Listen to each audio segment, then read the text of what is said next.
In society today, respect for reason is in decline.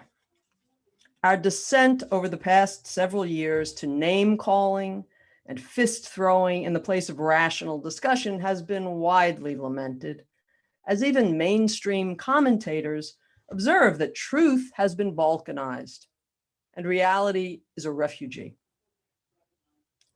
To halt this decline, we have to recognize what reason is and why we should follow it.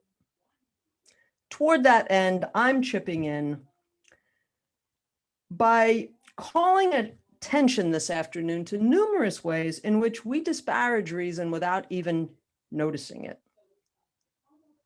We, even fans of the Enlightenment or fans of Ayn Rand, we, among others, often do this. Doing this takes a toll on people's respect for reason and belief that they need to use it. When we routinely see other people evading and dodging and acting on illogical inferences, we are subtly encouraged to do the same. We can easily absorb these slack epistemic standards from the role models around us through a kind of cultural osmosis. This does damage. Now, reason versus faith is an age-old battle. Today, those who are openly opposed to reason are not very credible. Certainly, they continue to exist in certain academic precincts, postmodernism, for instance, and among the religious around the world, in mosques, in megachurches, flocking to see the Pope or seeking out, that miracle cure by making a pilgrimage somewhere. But most people, even a lot of the religious, would say you have to have both reason and faith. Anyone who fully rejects reason is not taken very seriously. Yet, attacks on reason are abundant all around us. Stealth attacks, not always deliberate or even conscious. The fudging of the alternative between reason and faith. The belief that we can hold position A and this other position B that actually amounts to not A, that belief is so ingrained that people deny reason without being aware that that's what we're doing. What we increasingly encounter is faith in the background, in the woodwork, nibbling away like termites, bringing down reason to equal plausibility with faith, implanting a sort of epistemological egalitarianism that makes the irrational respectable. This is the danger I'm calling attention to. Excuse me while I try to adjust something. Okay. My message. The default of reason is killing us. And in a way, this continues a theme that Robert Mayu was striking this morning toward the very end of his remarks about the incompatibility of reason and faith. So I repeat, the default of reason is killing us. Fudging the alternative between reason and faith is not as benign as it may look. When we diminish reason, we diminish our lives, our capacity to secure the things that make our lives good, enjoyable, possible. My more particular thesis is that we can't have facts and deny their basis. We cannot have truth-based discussion as long as our means of discovering truth is under attack. We can't castigate the truth deniers, right-wing, QAnon, postmodern, whichever. We can't castigate the truth deniers at the same time that we kick away the legs on which any truth actually stands, namely the complete superiority of reason over faith, the absolutism of reason.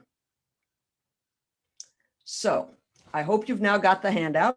And there is an outline on that. That's really in the most immediate practical sense, that's the most important aspect of the handout. It gives you an outline for what I will be talking about.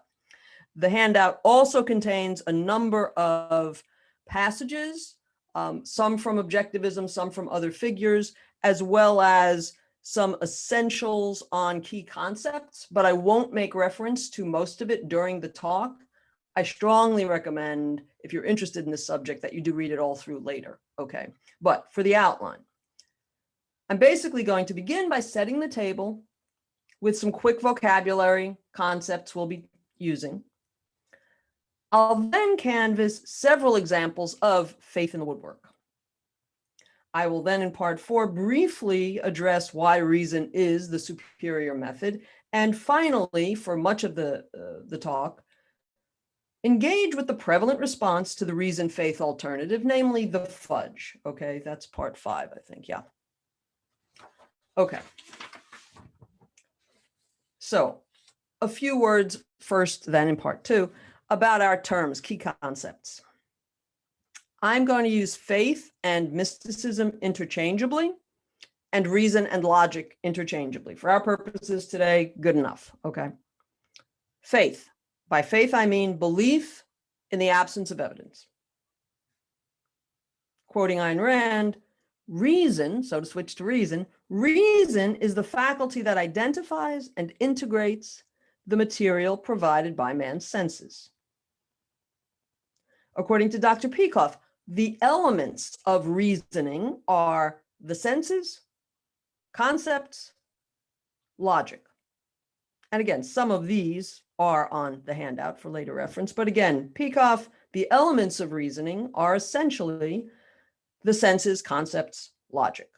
Much more detailed, far beyond what I've put on the handout in other objectivist writings, including the Introduction to Objectivist Epistemology. A word about why I'm using this term faith. And I really debated, should I use faith? Should I use mysticism? Faith, while its primary connotations for most of us, I think, are religious, please don't think of it exclusively in that application. I'm using the term because I want us to recognize how faith is essentially what's operative, even when we're far removed from the church pews and, lighting candles and genuflecting or anything like that. We encounter many secular exertions of faith. So my concern is not with faith in any particular thing, this God, that creed, but in faith as a method, as a basis for believing things.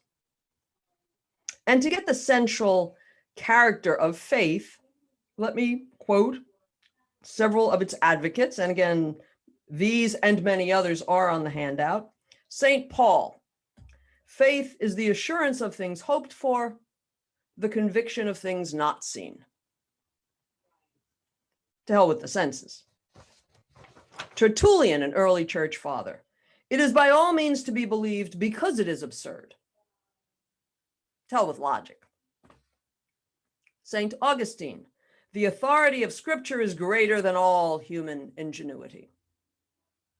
In other words, pure say so, right? The authority of Scripture is, he said so. Aquinas, the church figure who sought to reconcile reason and faith and tried to prove the existence of God, nonetheless classified certain truths as truths of faith, such as the virgin birth, the Holy Trinity, transubstantiation of the Eucharist. Kant, we must deny reason to make room for faith. Score 1 for Kant. He got that right. The incompatibility. And a popular American evangelist in the early 1920s, early 20th century, Billy Sunday, that happened to be his name, said, when the word of God says one thing and scholarship says another, scholarship can go to hell. So notice the contempt there. Okay, they're pretty clear, those people, on the antithesis between reason and faith. Faith is a form of emotionalism. Objects of faith are things that a person believes essentially because he'd like to believe them. He wants to. Things feel better that way. They feel safer, more pleasing, less worrisome. Faith is willful. It evinces the attitude, I want to believe this, ergo, it's true. It is so. Whatever the it in question might be, that man isn't really mortal, that this pilgrimage will restore sight to the blind, that September 11th was an inside job. Another way of putting it, faith is emotional, faith is willful, faith is whatever I'd like to believe, as opposed to what I have good reason to believe. So, after this on faith, let's return to reason for a moment to clarify a few things. Reason does not represent a set of answers, and it is not a formula. It's a faculty that you can exercise.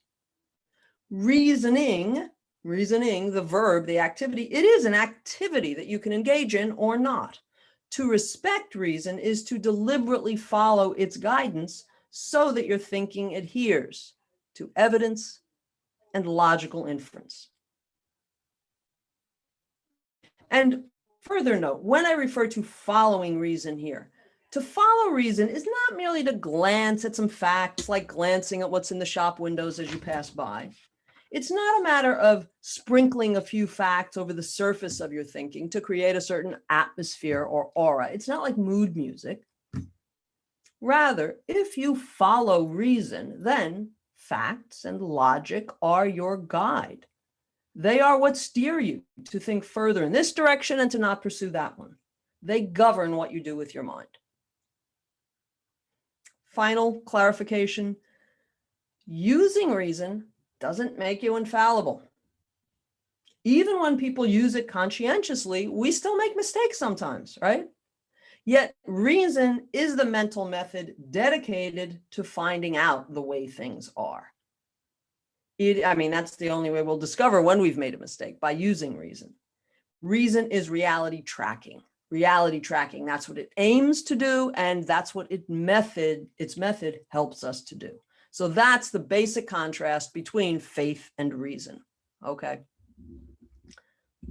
Still go slow, Tara. Okay. Now, moving on to part 3. While numerous surveys in recent, even probably the last two decades, have been reporting that in many parts of the world, belief in God and in organized religion is down, belief in faith, in believing just because, that's up, as is manifested in many spheres. Knocks against reason are not always explicit or fully intentional, but they often creep into the background assumptions of the positions that people espouse. Every day, and I mean literally every day, many times a day, claims that disparage reason are blithely presented and received, accepted as utterly innocuous. They pass without notice. So in this next segment, I want to trot through numerous ways in which people's treatment of certain issues reflects diminishing respect for reason, or just little respect in the first place for reason, okay? Now, I should also preface this by saying these examples are not of equal significance, okay? They're all over the place in terms of both how common they might be and what they signify. But cumulatively, they all eat away at the proper stature of reason in our minds and in our practices, okay? So first, notice the language that we speak, that we treat as respectable. Binary, term of derision, right? How old-fashioned to think that any choice could be between two incompatible courses. Now, parenthetically, obviously, there is such a thing as a false alternative, the artificial reduction of logical options. But people resist the binary because they resist the law of excluded middle. They don't want to have to, emotionalism, faith, okay? They don't want to have to take a stand between these mutually exclusive positions. So the binary must be bad. Divisive, that's a dirty word. Don't suggest such a divisive policy. Notice, the soundness of the policy isn't important. Whether or not it actually stands up to reason, what counts is consensus, keeping everybody content. That's elevated above the logic of a position. We denounce the extreme in the same way. That's what's radioactive in our culture, right? To be extreme, not to be irrational. Have you noticed now, I imagine some of you have, but probably some of you haven't, but I've certainly noticed how people increasingly use the word irony to refer to a position that's actually illogical. For example, a person will espouse two incompatible positions, and her critics will remark, well, it's ironic that Mary supports this harassment policy, given her broader insistence on strict due process. When in fact, there's nothing ironic about it. It's a goddamn bloody contradiction on her part, right? But we wouldn't want to say that, right? That might be divisive. The language of irony softens the edge. It obscures the irrationality of her position, and it suggests that contradictions don't rise to the level of serious attention. It's mere irony, just a literary matter. Nothing to see here. In teaching, no is a dirty word. That's forbidden, right? Never say no to a student's response in class discussion. Never say wrong, not correct, or use red ink. Of course, I use it on myself all the time. What's the implication? No difference between the true and the false. Or if there is, surely it isn't important, right? It's all okay, whatever anyone says, rational or not. This is the epistemological egalitarianism that I referred to, right? And thus we have creation science and intelligent design both in the curriculum. Taking a course in either one will fulfill your biology requirement. A few kernels of conventional wisdom. I'm going on here with the examples. You know how it is. You get on a riff with these sometimes. We've all heard some of these kernels of conventional wisdom. Reason is fine, but we shouldn't take it too far. These are matters for the heart, not the head. Everybody's biased. Nobody can be objective. Perhaps you've heard that wisdom lies in the ability to hold two contradictory ideas in mind at the same time. And I know you could all recite after me, around the world now, we could all recite, consistency is the hobgoblin of little minds, right? A recent invocation of that, I have put on the handout. You might want to look at it now. It's the passage by Theodore Dalrymple, who is actually often a pretty good commentator on current affairs. At any rate, I've got on there a passage from Dalrymple in which he wrote, consistency is no doubt the hobgoblin of little minds, and not every argument has to be followed to its logical conclusion. Philosophical abstractions cannot be the sole guide to our political actions, though neither can they be entirely disregarded. The man with no principles is a scoundrel. The man with only principles is a fanatic. That's pretty typical of attitudes today. I've also put on the handout immediately following his one from another figure that's not on reasoning at all. It's on loyalty, but it's another good example, I think, of this irrationality, faith in the woodworks, in the background. Okay. Still more examples. Consider, and again, these are examples of the ways we disparage reason, sometimes without not even realizing that we're doing it. Consider the increasingly personalized and psychologized character of discussion of issues these days, and how that too diminishes the significance of reason. Personalizing, what do I mean? Treating a dispute about some issue as about the advocate rather than the issue. For example, oh, he's just saying that because it serves his position at the company. Or he just wants that tax credit for him, right? We address people's motivations rather than their arguments. We ask, oh, what's in it for him? Or claiming, well, in doing this, we're often claiming to see through faux reasons, fake reasons, so that we don't have to bother addressing the actual thinking behind their positions, right? A recent example of this kind of personalizing, here in the US, Senator Lindsey Graham, a few weeks ago, defending the Republicans' push to vote quickly on the Supreme Court nomination of Amy Barrett, saying, you would do the same too, Democrats. What's completely shunted aside there, the reasons for adopting either view on the propriety of trying to hold the confirmation hearings before the impending election, right? That's just cast aside. Consider how rampant charges of hypocrisy have become, as if that's all we need to know about an issue, that a given advocate of a policy doesn't consistently adhere to it. Now, obviously, suppose Maria is a hypocrite. It doesn't follow that what she professes is wrong or mistaken.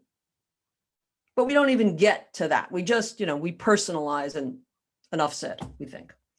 Or think about attributing a person's beliefs to his background or his upbringing, rather than trying to understand the reasoning behind it. Again, well, he grew up in the South. Her father's a cop. Or the proliferation of phobias to characterize differing positions, sometimes for which people have reasons, arguments. Well, no, he's a homophobic, Islamophobic, transphobic, suffers from Trump derangement syndrome, or has white fragility, right? Again, all of these belittling the power of minds to confront questions rationally. Yet another way we denigrate reason, mounting arguments when we do, to press emotional buttons, shaming, arguments from intimidation. And actually, these don't even always consist of mounting arguments. We try to pressure a person into a certain line, not by exerting logical pressure so much, showing gaps in their reasoning, non sequiturs, but social pressure. This is sometimes subtle. I think of argument by eyebrow. The great practitioner of this is Rachel Maddow. If you've ever seen her, it's all in the eyebrows, man. It's all in the eyebrow. Or tone of voice. And I mean, many people, perhaps myself included sometimes, I'm not proud of this, just tone of voice, dripping with condescending contempt that implies, surely you couldn't be so foolish as to even consider that idea. But again, what I'm saying is, there's a lot of this out there these days, right? A very serious variation here that we increasingly encounter is emotional preemption of logical discussion. Emotional preemption of logical discussion. What do I mean? Someone asserts a grievance or an accusation, and the entire territory of discussion shifts to accommodate that above all, to soothe his feelings, rather than to find the truth. Exhibit A, discussions of anything related to race in the United States today. People are increasingly reluctant to talk for fear of setting off emotional tripwires. We have vanishing confidence that we're capable of holding a rational discussion of different views. Another example, really disgusting example. They're all disgusting. Last spring, the long-respected British science journal Nature ran an editorial apologizing for having linked COVID with origins in China. Not because they discovered the virus didn't originate there, but because it was impolitic to say so, to speak the truth. Feelings first, arguments, facts, and afterthought. These days, we allow emotion to set the boundaries of reason, and we treat anger as auto-justification, a shortcut past demonstrating the validity of your cause. They're angry, those people are angry about whatever it might be, minimum wages, the environment, you name it, police violence, what have you. If they're angry, well, they must have reason on their side, at least some reason. That is often the unspoken inference. We mistake righteous indignation behind a position for the rationality of a position. Emotion is the index. Memo. Anger doesn't make you right. It doesn't make you wrong, but it isn't evidence of the validity of a position. Still a few more examples. Sorry.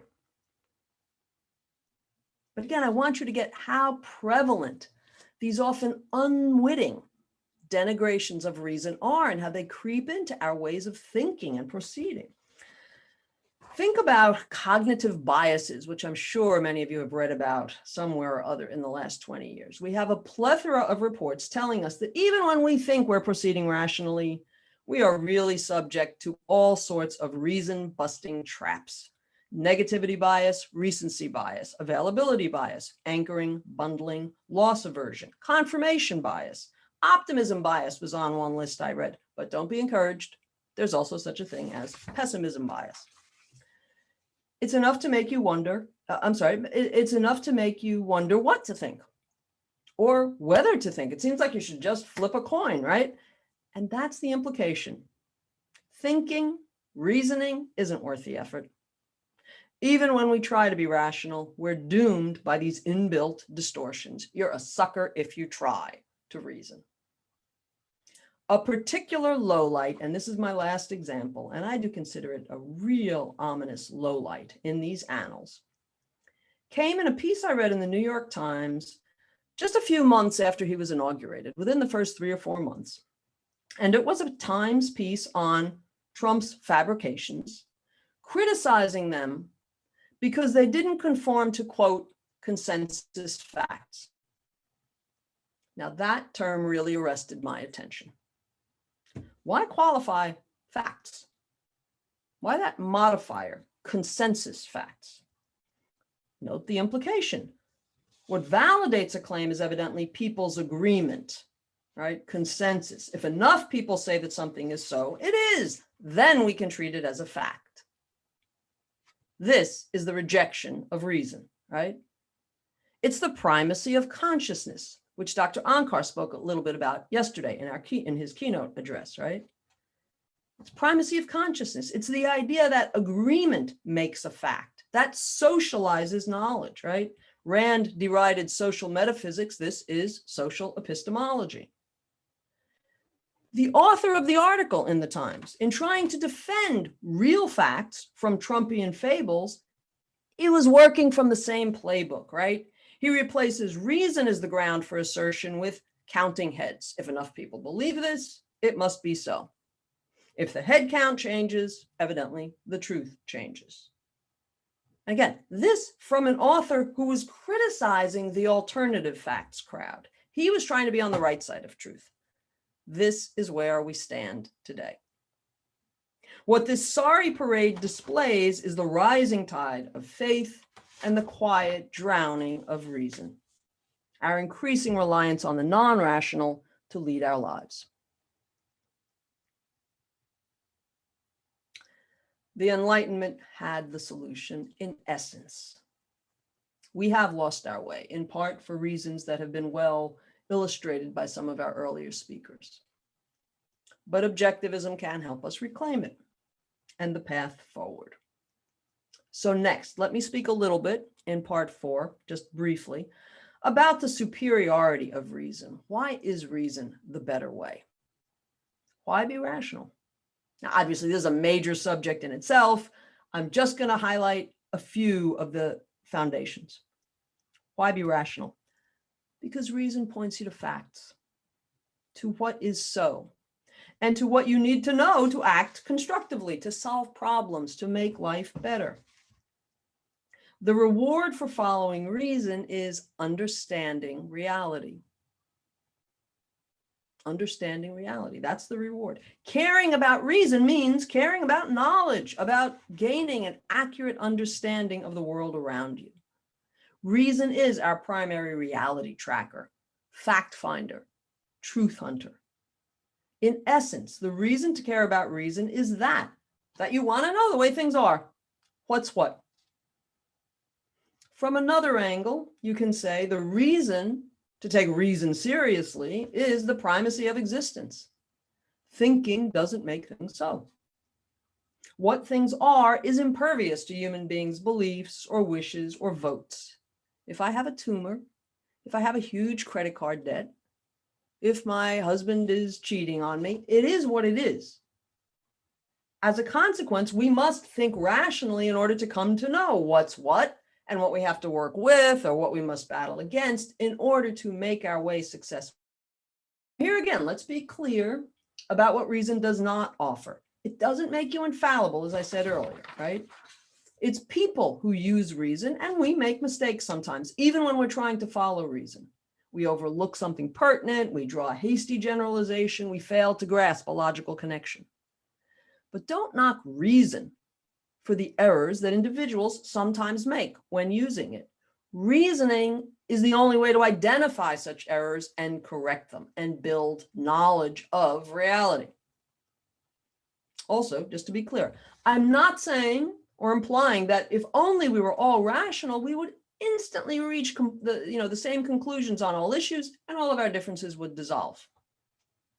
No, agreement on the proper method, reason, leaves a lot of work still to be done in applying it to specific issues, and a lot of difficult work in many cases. But abandoning reason makes finding the truth on an issue impossible. Now, as I posed the question just a minute ago, I said, why be rational? What's the advantage? What's the gain? And I answered, well, to know reality, knowledge of reality, that's what you get. Why should we care about that? I think that's pretty obvious, but let me offer a graphic illustration, which is sadly very apt during the pandemic. The medical profession has long recognized a set of official causes of death that doctors must record on death certificates when a person dies. And they're things like cerebral hemorrhage or cardiac arrest, septicemia. I don't know exactly all the categories. But beyond the specific medical categories in a particular case, a broader cause of death historically was ignorance. People died of ignorance, or other times of irrationality. We didn't know how to treat that ailment. Even the medical specialists didn't know. So we tried bloodletting or mercury treatments or heroin treatments. Sometimes we didn't even yet know what exactly the ailment was. The history of medicine is a merciless march of people dying from afflictions that we later learned to diagnose or prevent or treat or cure. Polio, yellow fever, tetanus. This is reason, folks, conquering these things. Rabies, smallpox, whooping cough, measles, AIDS, and soon, if we have the freedom to use our reason, COVID. Before that, people died of no treatment or the wrong treatment. Knowledge helps us live. Ignorance at certain stages along the history is understandable. Gaining knowledge takes work. Today, though, we increasingly encounter willful ignorance, people choosing to turn away from reason. That's not understandable. Okay, I have a lot of work still to do. I will try to resist the urge to speed up too much. Part 5. The usual response to posing a hard and fast alternative between reason and faith is the protest, why not a combination, right? Why not take the best from both? No one's against reason, people will say. Nobody's against it. We're just saying this too, not only reason. Don't rule anything out. Reason is part of the solution, people chirp, but the choice is not either or. They'll point to scientists, for instance, including some acclaimed and important scientists who are people of faith, who are still Christians and so on. Now, this moderate response can be seductive because it can seem unthreatening, open-minded. But this is faith in the woodwork, quietly elbowing aside reason. And as Rand observed in her journals, this is on your handout, many people will not come out and deny reason, she says, she writes, they would simply limit it. That's enough to do the damage. So, several points in response to this moderate both ways fudging position.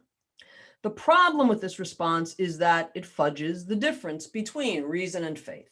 It fudges the fact that they are different in kind and mutually exclusive. What do I mean by fudging? Deliberately obscuring the nature of an issue and the alternative positions on it.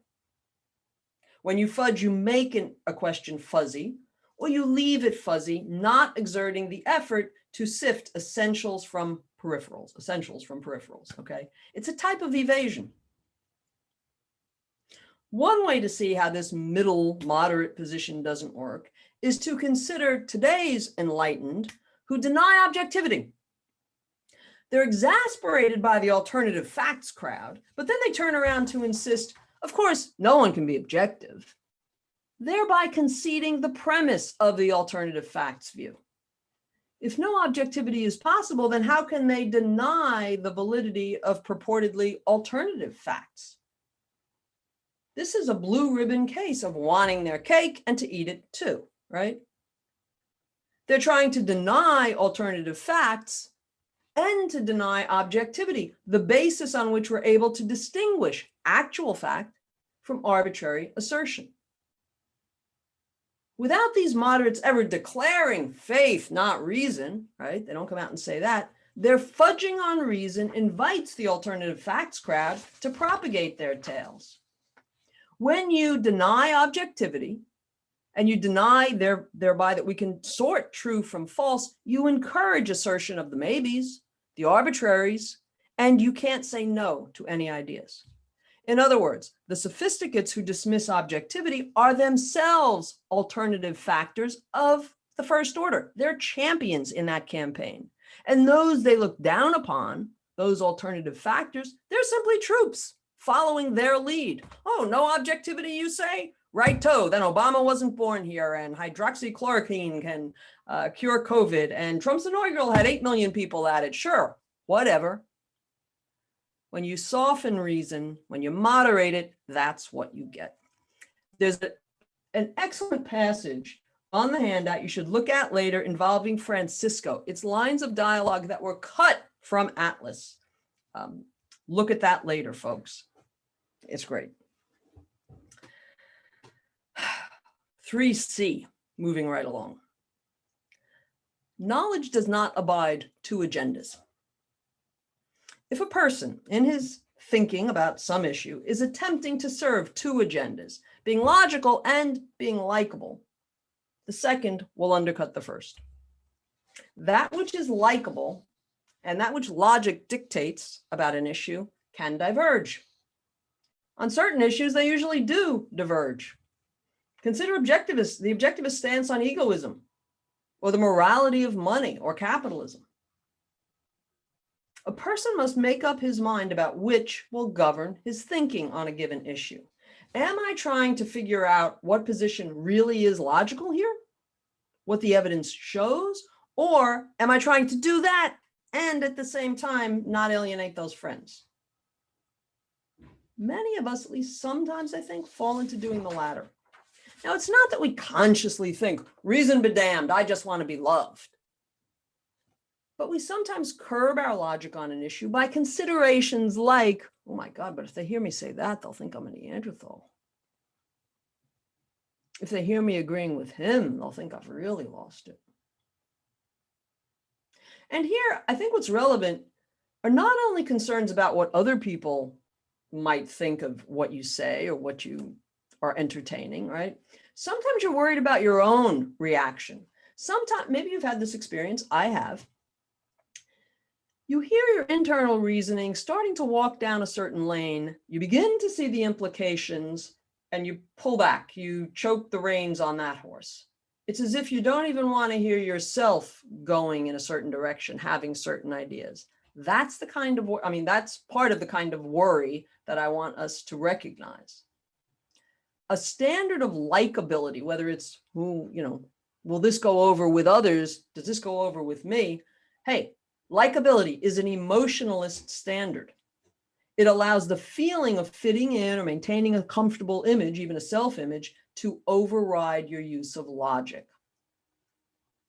But when logic is subordinated to feelings, logic is useless. It's really important to grasp that, I think. It's not that logic still has some value in such a case. Rather, if logic is abandoned mid-course because you don't like where it seems to lead, then you wasted your time. If you reason about an issue for a while, gathering evidence, interrogating it, checking how it fits with some other information, but you don't see it through to its logical conclusion, if instead you cut it off arbitrarily, declaring enough, and adopt a conclusion on a non-rational basis, And what good is all of that initial reasoning? All the effort that went into it? What did it get you? If it's aborted, if the process of reasoning is aborted in the end because you didn't like the conclusion you were glimpsing, then reasoning is a charade. It's not a commitment. It's not a discipline. It's not the principle by which you guide your life. So, contrary to the claim of reason's moderates, the fudgers, the policy logic and is not logic, nor is logic as long as it stays within my comfort zone. Those represent the renunciation of logic. Logic does not abide a co-captain. As your epistemological sovereign, it can have allies and auxiliaries, but not partners. Logic is not inclusive of the contradictory, the arbitrary. To blend reason's authority with anything other than reason is to bury reason. Consumer product warning. Governance by reason can take you out of your comfort zone. It is not recommended for those with allergies to disagreement or who suffer from controversy intolerance. It is not for the faint of heart. And I think here of the Enlightenment motto, dare to know, dare to reason. Let's drill a little bit further on this. To grasp the difference between reason and its alternatives, it's helpful to pose the question, I think, when you're thinking about an issue, what are you doing with your mind? What are you actually trying to accomplish with your thinking? Are you using your mind to feel a certain way? To make yourself feel better about something? For example, somebody's telling me something and it makes me begin to feel uneasy, right? I'm beginning to feel worried. I mean, depending on what it is they're telling me, I'm beginning to feel worried or guilty or dread of having to do something unpleasant, right? Maybe it's some work I'm going to have to do and I don't know how to do that. And that's going to be really hard. Or maybe it's, oh yeah, you should really speak up at that meeting, but that's going to be really uncomfortable. Or maybe I'm going to have this difficult conversation with a friend that's going to be very unpleasant and so on.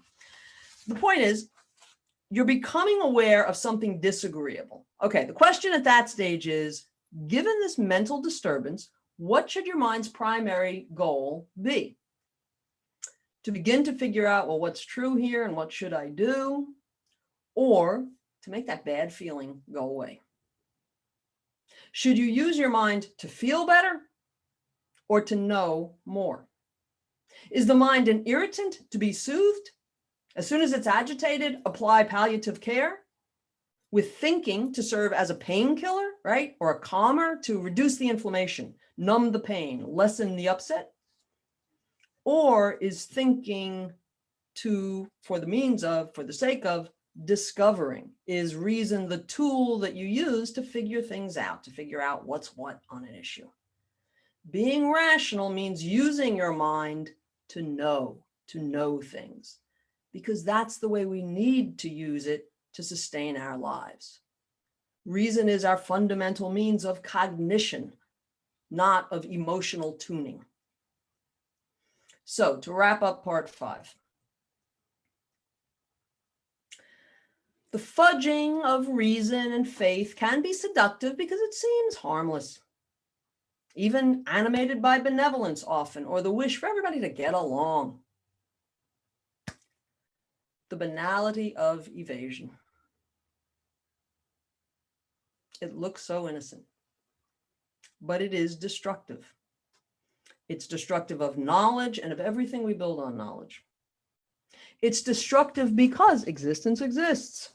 A is A. You can't get crops by doing a rain dance. You can't get tumors to dissolve by saying prayers, reciting certain words over a body. You can't gain knowledge of reality by looking away. A commitment to reason entails the resolution, I will go eyeball to eyeball with reality. And I won't flinch. Because I realize that looking away doesn't change what's real. Evading the basic either or between reason and faith is the road to knowledge of nothing, to no knowledge. Because all is true once faith and feelings are just as good as evidence and logic. True no longer means anything, no longer distinguishes. When everything is true, nothing is. And that's the no man's land we're in today.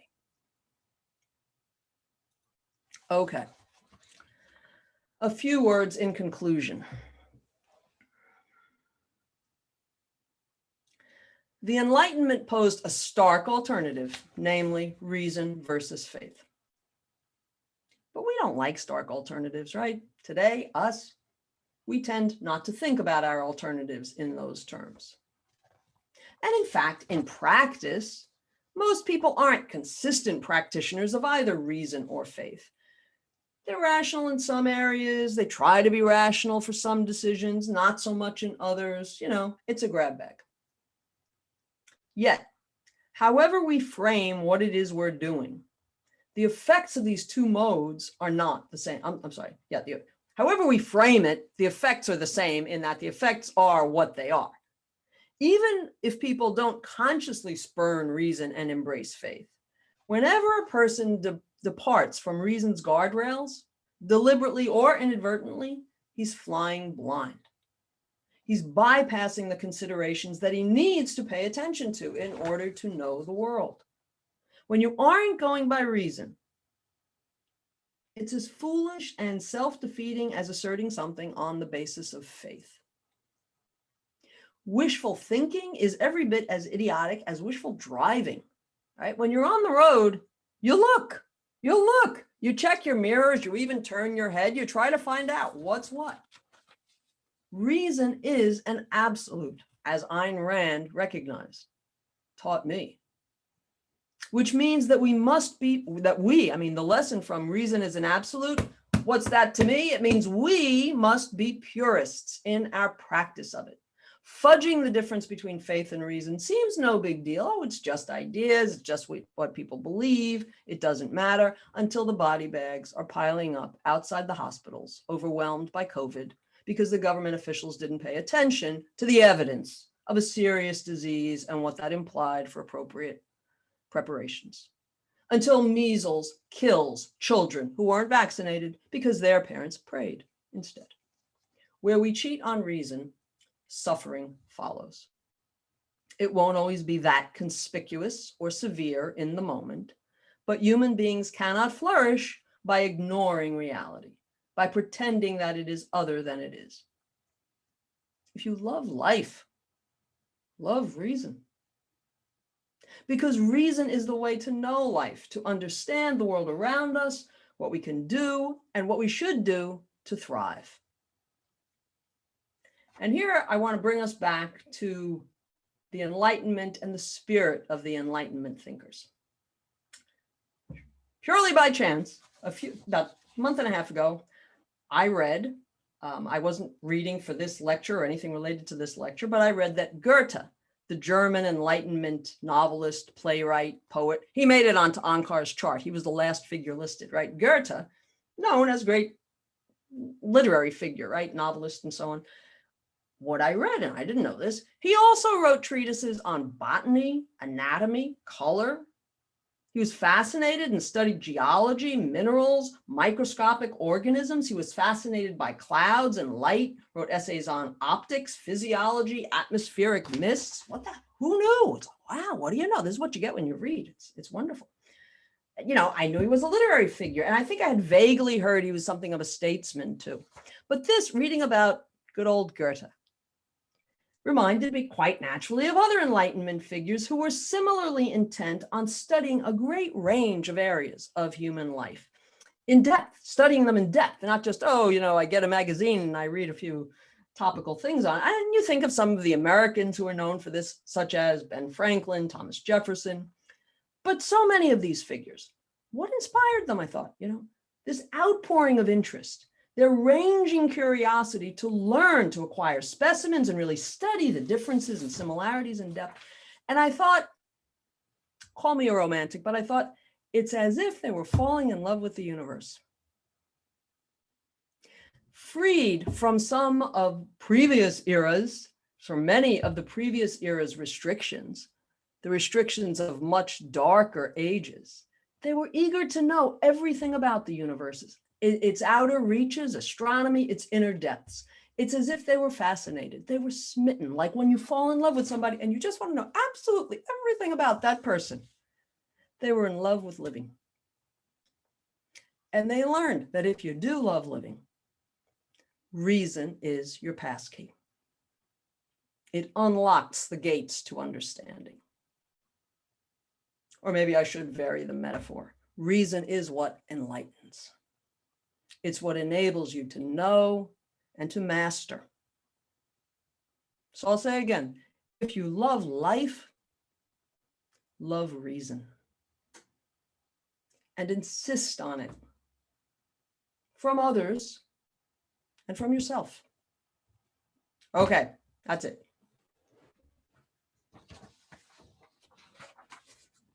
Thanks, Tara. This is Ilan Journo. I should update my screen name here. I'm taking over the co-hosting duties from my colleague, Keith.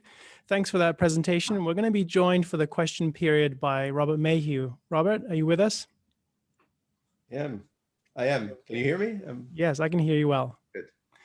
All right, we've got lots of questions. I'm going to start with a few, I think, more broad questions, and we'll go into some more complicated ones perhaps as we go. So one question we've gotten so far is, for the sake of general interest, could you comment on objectivism's view of the role of emotions in life? Sure, I'll say a little bit. It's a big area, big topic, perfectly natural one to think about in regard to what I was talking about. Emotions are wonderful things. Ayn Rand and Leonard Peikoff are both on record as saying that they're wonderful things, but they should not guide your thinking. So they were very clear and emphatic in that you should not make decisions.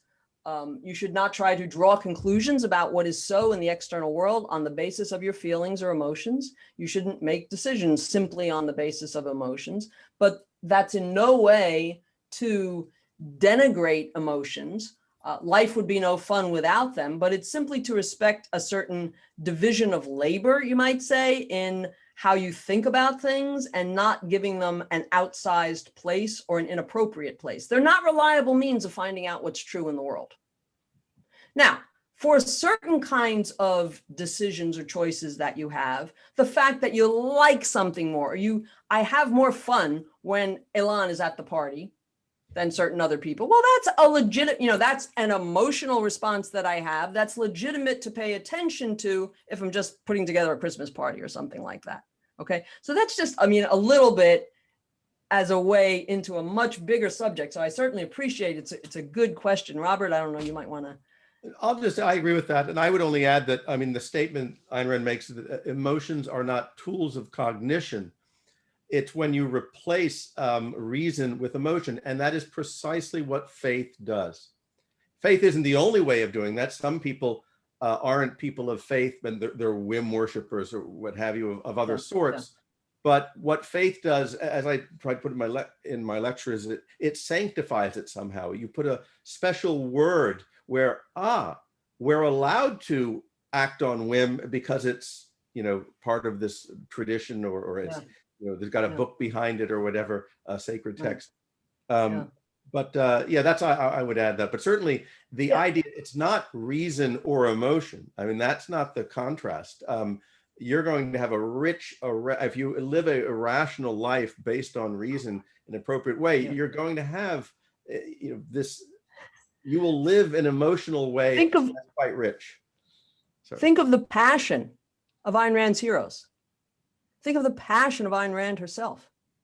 Now, and just to follow up a bit further on something Robert said, I do think, the fact that faith comes down to emotion, it's sometimes deceptive because certain faiths, they have all these doctrines and you have to study all of this, complex reasoning in the Catholic faith or the whatever it might be. So it can be disguised, but I think what Rand is saying and what is true is that when you really scratch down to, but ultimately, why are you asserting that this thing is true? It's because I want to believe that. I like it better that way. It feels good to me. I'm comfortable there. That's what it comes down to. So a question relating to that, what do you make of the line of thought I guess this is more of an experience that a lot of people have, which is we sometimes go by what we describe as intuition or by our gut.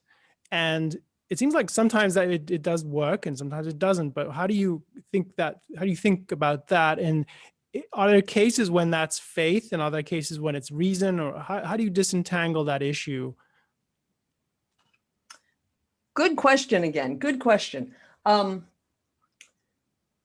do think it's a real phenomenon that, I mean, whether you call it intuition or not, there's this phenomenon sometimes of very quickly having a sense of, and it might be a judgment about another person, that there's something off there or there's something untrustworthy. And it turns out to be true sometimes, right?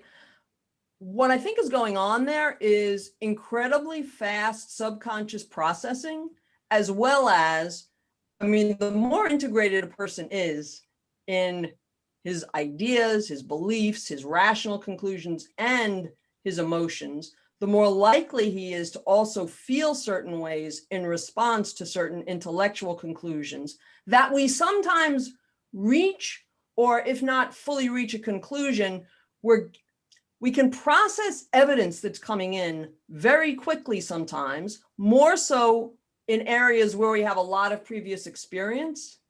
For example, if we talk about, the baseball manager just knew intuitively, it's typically the baseball manager with 20 years experience who's going to be the better intuitor, to use that language, than the rookie coach or something like that. So I guess, in roundabout ways, I'm trying to say that you can pick up on things subconsciously, and that can feed your sense, your gut feel about certain things. But you should not ever simply go by your gut feel.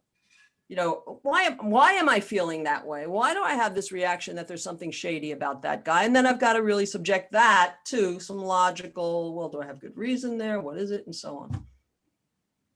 Yeah, I don't have anything really to add to that, except that you have to be a good introspector if you're talking about yourself. I don't really put much stock in other people's guts, feelings, and intuitions. But you're right. There are certain expertise that people might call it intuition when there's so much more involved. And if you have an immediate, gut reaction to a person, let's say, you have a very positive reaction or a negative one, well, eventually that's going to have to translate, unless you're, ships that pass in the night, it's going to have to translate in something more than just that. And you can pat yourself on the back if your reaction was good, or wonder about why it was positive when it turned out the guy was a creep or something like that. But yeah, I've not given that too much thought. I would just add here again, Robert mentioned introspection, such a crucial element of rational thinking that I completely neglected in my talk. But to be a good rational thinker, you have to be a good introspector. You have to be committed to examining your own, not just your own emotions, but for instance, in the example I gave, though I didn't use the word introspection, what am I really trying to do with my mind here? Make myself feel better so I don't have to contemplate having that unpleasant conversation with the friend, or figure out what's really true. But again, more generally, the point is simply that turning your gaze in on your own thoughts and feelings and the evidence for them is a very important dimension. And certainly Rand talked about this, of rational thinking. So thank you for reminding us of introspection, Robert. So Tara, in your talk, you emphasized the importance of going by the facts. And so let me bring in a question translated for us from the Spanish. So thank you for those of you, the person who submitted that in Spanish. How can you know what the actual facts are today when, as the questioner puts it, a lot of what we hear in the media is distorted or biased? There's a certain filter that's in place. And then building on that, how do you get to a fair judgment when you don't have direct access in many cases to the facts? Okay. So two parts. First, on the second part, maybe, that you don't have direct access. In one sense, right now, I have direct access to what I can see, what I can hear, what I can feel. I've got 5 senses. Direct access here and now, it's pretty much limited to the here and now. direct access.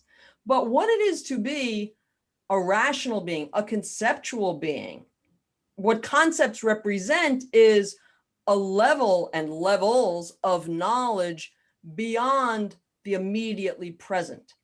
And through logic, through other people's learning things, finding out, explaining what they've learned and the conclusions they've drawn, you can use your logical capacity to try to assess, yes, is there a good case for, what that physician might be saying about a medical ailment or treatment, what that mechanic is saying about the car, and so on. So we trade information and knowledge, but we're all subject to, and I mean, we all need to take good care of our lives, subjecting it to rational scrutiny. Now, on the first part of the question, I feel your pain, or yeah, it can seem really difficult these days to, to assess what the hell is true anymore. I mean, that has been the cacophony of conflicting claims, and the whole COVID thing has only exacerbated this greatly, because you've got things coming out of the White House and the CDC and the longtime most respected organizations that seem to contradict each other on a daily basis in themselves. So it's easy to want to throw up the hands or just say, what the hell do I do here? Well, what do you do? And even so, I mean, again, let's start with an introspective question. When you even make the assessment, well, some of this is bunk. Okay, what are your standards for deciding what's bunk? What is it that you're mistrustful of? Should you be mistrustful of those things? Is it simply the number of likes on Facebook or the number of times something has been tweeted? And so first, think seriously about, what standards am I using? What standards would it make sense to use here? Who's disagreeing? How many people are disagreeing? Is there is this somebody who will now, it would seem normally that he's a pretty reputable source on this kind of thing. So if he's expressing this minority view, perhaps there's something to it. Now, depending on the issue and how interested you are in finding out more about the issue or resolving it soon, then you can read more. I mean, one of the great virtues, values available in our day and age is you can read a hell of a lot from a lot of different points of view of people with different agendas or people with no agendas. So unfortunately, you do need to do some more policing of journalism and other sources or would-be sources of information these days. To do that, you do need objectivity. You do need reason and objectivity. And, we could have a whole conference on the sad state of journalism, but that's another story. I'm sorry, I'm probably speeding up in the Q&A. Quiet, be slow. Yeah, I really don't have anything to add. It's, I feel your pain as well. During some of the police shootings, certain things come out about climate change, whatever, and you want to try to get a sense of, well, what really did happen? I mean, what's everything that's important in context, and it can be very frustrating. And you have to be careful of your sources. I once watched like 2 or 3 hours of Fox News, and I did the same with MSNBC on another day, and you can become part of that world. I mean, if you start hearing everyone talk about something in a certain kind of slanted way, and there are certain issues that I don't think even the best, most reputable papers are very good on. I agree. And it's tough. So you have to do a lot of work, or I just retreat into translating Greek. So. No, but it is tough. For what it's worth, I mean, I get still print copies of the Wall Street Journal and the New York Times, and many's the day where I think they're both really wrong about such and such. But you've got to keep doing the filtering and thinking, and you can look at other sources too, which I often do on certain things. Let me make a recommendation. There's a course on the Ayn Rand University app, which you can all download, which is by Greg Salmieri and Ben Bayer, which talks about objectivity. And one of the sections is how to judge sources of information, how to judge the media, how to be an objective consumer of information. So I highly recommend that to everyone. Download it on your app, iPhone, Android, and also you can watch it on our website if you're interested. Let me bring in a couple of questions that are on the same kind of topic. I'm curious if you have any thoughts on this. So what do you make of this issue of cognitive bias that is brought up very often? One, do you think this conception, this idea has validity? And if it does, to some extent, does it really limit us? How should we think about it? What would it mean to be objective in the context of these things? Yeah. Once again, really interesting question.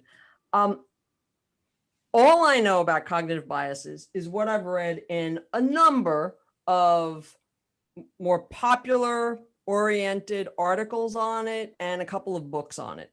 I suspect there's a combination of some valid material on a phenomenon and some invalid material. I'm really not knowledgeable enough to say, but I'm not ready by any stretch, even though I raised it as one of the examples because of the way in which they're often invoked, I think, is to try to push people toward just give up on reason. Don't waste your time. We're all just, we have these reason busting traps. We can't help it. Well, I don't think that's the case. And I think that's the way in which these, quote, biases are often invoked. I think there may well be something to the fact that we sometimes get at, well, I don't even know how I want to finish that sentence now that I think of it. Simply as a report on tendencies in the way people think. So not about what's possible to them, but in the quick thinking that we all tend to do. You have to do some things quickly to be efficient, to do other things more laboriously and carefully and self-consciously, right? I wouldn't be at all surprised if it's true that, oh yeah, we tend to be more influenced by something that occurred in our recent experience than in our longer ago experience. Or, I mean, I certainly try to look out myself for little confirmation bias there, Tara. You liking that article because you like that conclusion? Well, maybe, so, which I guess is, I think there may well be something there. More needs to be done on this for what it's worth. It was a subject at a recent scholars workshop that I held a few weeks ago. And I know a few of the people in that workshop are interested in learning more about it and doing more with it. But there's a lot more to be learned than from, a dozen pop articles that I've learned. I don't have an answer to that question, so I'll answer another one. From a more historical perspective, I think this falls under the category of cognitive bias. I think there's a very important sense in which Christianity has taught the West how to think. And one way it does that, and Ayn Rand, she for the New Intellectuals, she talks about what, given that the Attila has all the political power, what gives the witch doctor kind of the hold, what gives its power, and its monopoly on ethics. And I think, I could go in two directions with this, that there's a sense in which ethics is a really powerful, if something becomes entrenched as ethical, it's hard to get outside of that. And if on top of that, you're being taught that it's okay to believe things that are impossible. The Nicene Creed has that you believe a God in Jesus who is begotten, not made, and that's what you're supposed to, yeah, okay, I believe that. If you have those things, it's very hard to break out of it. And what you see in the Enlightenment thinkers in a very important way is they break the idea that a rational person could accept something that's wholly irrational and in fact blatantly contradictory. That's impossible, but they couldn't quite, that's what I tried to talk about in my lecture. They couldn't break the hold on ethics completely. And that's, that I think is a kind of cognitive bias. No, I think that's a very good point. And on the handout, under I have a few passages there from the journals of Ayn Rand.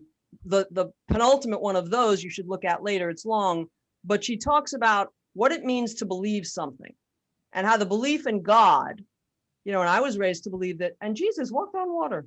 Oh, that was a pretty nifty trick, right? But learning, quote, to believe those things, as Robert was just suggesting, teaches you something about what it means to believe something and what it means to think. So we learn how to think and what that even means.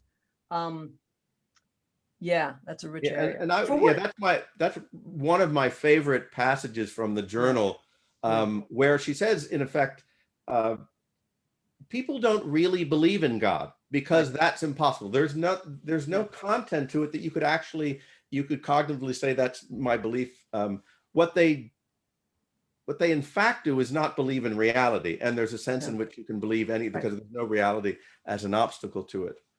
It's as if just belief becomes this suspended, semi-fakey, fudgy thing. Yeah. Let me also mention, several years ago at an Ocon, I gave a lecture on taking ideas seriously, which I'm pretty sure is available through ARI online. I think it was called "And I Mean It," and then there was some subtitle, but it's about taking ideas seriously. So it's just a one lecture, but that's relevant to the question. So we're almost at time. I want to try to bring in a few more questions. I'll try to bundle them and you guys can pick the parts you want to address. So one question is about people. This is thanks, someone submitted in Spanish and was translated for us. Some people are guided by faith, some are by reason, says the questioner.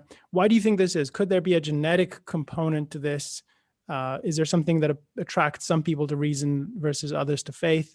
And then related to this question, just to stack a few for you to pick from, some people claim to be able to do both, to go by reason and faith. How do you respond to that? Well, I gave a lecture on this. Go ahead, Tara. Speakers first. Going by both. So I go by my feelings sometimes, and I go by, yeah, I mean, this is in fact what most people, I mean, part of what I said very quickly at the end, I think it was toward the end, is that in actual practice, I mean, you'd be really hard pressed to find somebody who simply goes by faith, like truly 100%, right? But even, you know, the most rational people, and I don't mean simply advocates of objectivism, but there are all sorts of people who are doing wonderfully rational things in this world, in their areas, be it in education, in biology, or whatever it might be. Rarely is it the case that someone is absolute, like they are really rational every hour of the day. Okay. So many people do one or the other, not necessarily self-consciously, quite frequently. But I guess I'm not quite clear on if you mean, oh, well, I do both, I can do both. And every time you cheat on reason, every time you look away, you're missing things. You're missing the kinds of things you need to pay attention to that actually enable you to, you know, conquer the problems, conquer the diseases, have a happy marriage, whatever it might be. I don't think it's genetic, just to get to the first part. Reason is a volitional faculty. It's not a matter of genes. Yeah, I agree with that. Certainly, I think nothing, you could have a mental disability that might be a genetic thing, but that's not what faith is. So yeah, you can't have an epistemology, I think, that's explained by genetics. What's interesting, when people say they want to believe, you know, no one can live according to faith 100%. And Ayn Rand makes the same, I mean, faith and altruism are really well connected. She says the same thing. You could not consistently follow I mean, unless you want to jump into the cannibal's pot, you can't consistently follow altruism. Well, you can't consistently follow faith in everything. But why it's so disastrous to think you can do both is that most people, the things they choose to believe in on faith are the most important issues in your life. It's not like, you know, faith, that's how I'm going to choose my car or whatever. No, I'm going to choose my view of reality, my moral code. That's the stuff. And then reason, yeah, when I'm, you know, studying for college, or I'm trying to figure out, you know, what recipe I need to do for this meal, or I mean, that's Luther's view, in effect, of what you know, reason cannot enter into spiritual matters, Luther says, and that's the tragedy in a way.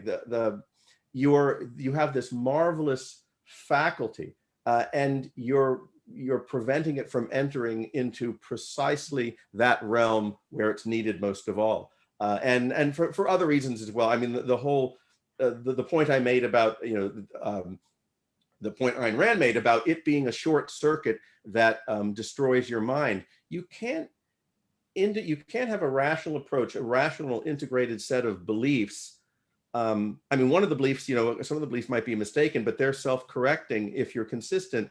But if you decide, I'm going to be perfectly rational, except with what the purpose of my life is, or you know, it explodes. It can't. Something has to give. And often what happens, you have people who compartmentalize. And I've met people, really decent, rational people who are excellent in their profession, and not really religious, but they were raised Catholic, and you got to teach your kids something. So here in this really important area of your life, what principles ought to guide me in raising my children, that I'm going to accept on faith. It's a disaster. At best, you're going to raise, well, you never know with free will, they could break out of that or join the priesthood. Thanks for watching. Be sure to subscribe and ring the bell to never miss a video.